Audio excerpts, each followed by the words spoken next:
il convient, depuis 3 semaines, et aujourd'hui particulièrement, de se souhaiter un joyeux Noël. Mais avec ce vœu, que disons-nous? Comment parler encore de Noël, tant le sujet semble épuisé, le temps manqué pour y réfléchir, et le sujet superflu.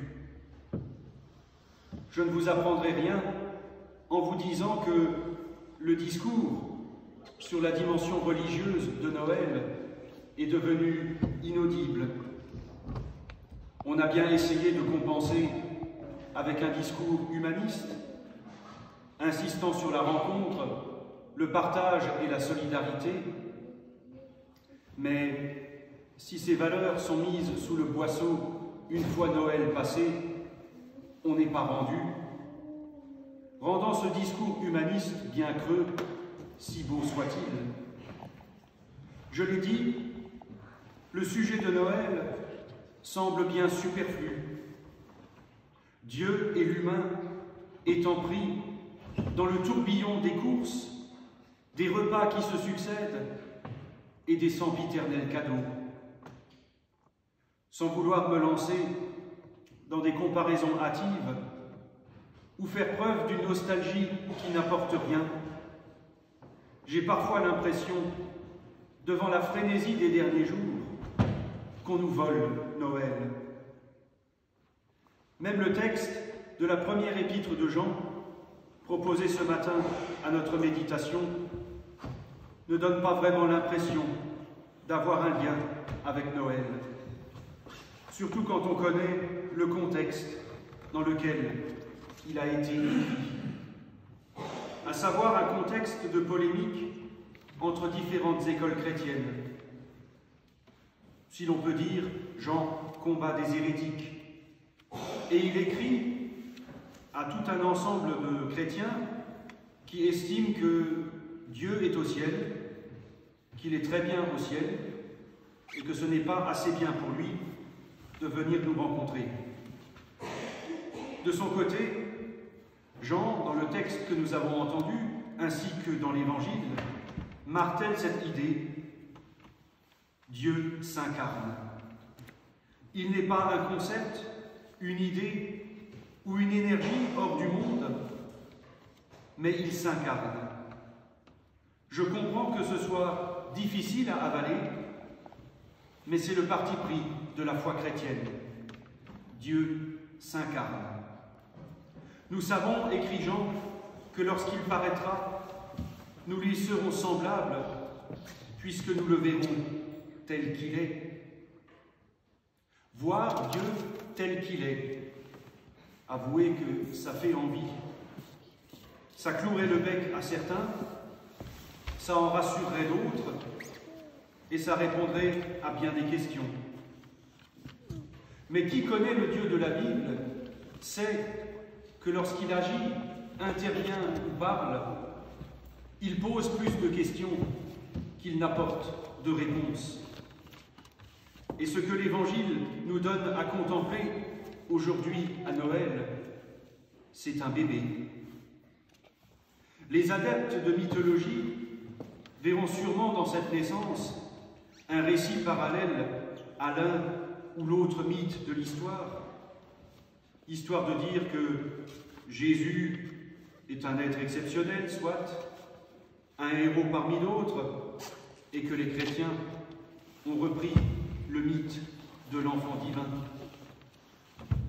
Qu'il y ait des parallèles littéraires ou thématiques, soit, mais qu'a-t-on compris quand on a dit ça? Le mot mythe vient d'une racine grecque qui signifie langage initiatique. Or, c'est bien de cela qu'il s'agit. Noël est une initiation. Vous le savez, la naissance d'un enfant appelle au silence. Elle relativise bien des choses et nous appelle à regarder vers l'avenir. Ainsi en est-il de la naissance de Jésus. Ce n'est plus le temps de la spéculation, de la réflexion stérile ou de la théorisation de salon. Noël est le temps du silence et de la contemplation de Dieu tel qu'il est et non pas tel que nous le voudrions. Il est celui qui naît pour nous ouvrir à nous-mêmes, à une renaissance et à une vie nouvelle. Noël nous entraîne sur un chemin qui doit nous transformer. Jean écrit que quiconque fonde sur Jésus une telle espérance sera purifié. Ce qui veut dire que la rencontre avec l'enfant de la crèche, qui matérialise l'amour de Dieu dont parle Jean, faisant de nous des enfants de Dieu, cette rencontre qui nous entraîne, pour parler comme les orthodoxes, sur un chemin de divinisation, ne peut pas nous laisser indifférents. Quiconque fonde sur lui une telle espérance se rend pur, comme lui est pur. Cela signifie que la rencontre avec l'enfant de la crèche ne peut pas faire comme si rien ne se passait dans nos vies. Pour citer le théologien Antoine Nuis, si j'espère de toute ma personne, si j'attends de tout mon être le jour où je serai transparent à la lumière de Dieu, cela ne peut pas ne pas changer ma façon d'être. Et vous me permettrez un exemple. Vous savez en quelle situation nous sommes.